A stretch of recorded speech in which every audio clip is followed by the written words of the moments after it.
The Life Eater did as it had been engineered to do. Where a molecule of it touched an organic form, it spread instant, putrefying death. The Coral City, every living thing, every human, animal, plant, every organism down to the level of microbes was torn apart by the virus. It leapt boundaries of species in a second, burning out the life of the planet. Flesh rotted and blood became ooze. Bone shredded and turned brittle. Istvanians and Astartes alike died screaming, united in death by the unstoppable germs. Temeter saw the warriors running towards him, dying on their feet. Figures fell to the mud as their corpses turned to a red broth of fleshy slurry, viscous fluids seeping from the chinks in their power armor. He knew that he had dallied too long, and he shouted with all his might, "Close the hatch! Close it!" The men in the bunker did as he told them, even as he tasted blood in his mouth and felt his skin prickling with budding lesions.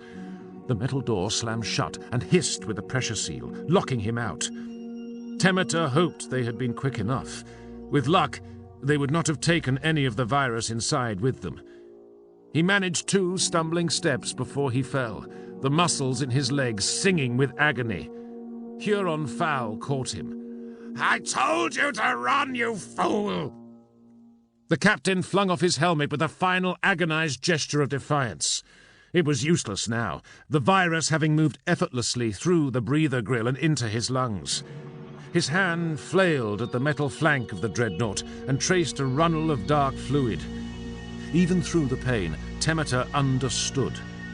There was a small fracture in the old warrior's ceramite casing, not enough to have slowed him on the battlefield, but more than the virus needed to reach inside the dreadnought's hull and savage the remnants of flesh inside.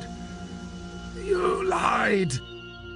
"Veteran's prerogative," came the reply. "We'll go together then, shall we?" Huron Fowl asked, embracing Temeter's body to him, moving swiftly away from the bunker. It took every last effort from Temeter to nod.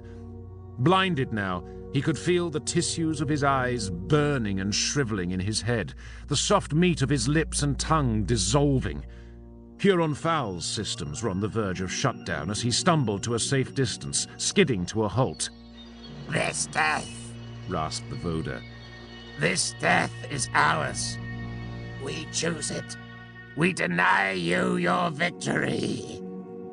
With a single burning nerve impulse, the mind of the warrior at the heart of the dreadnought uncoupled the governor controls on his compact fusion generator and let it overload.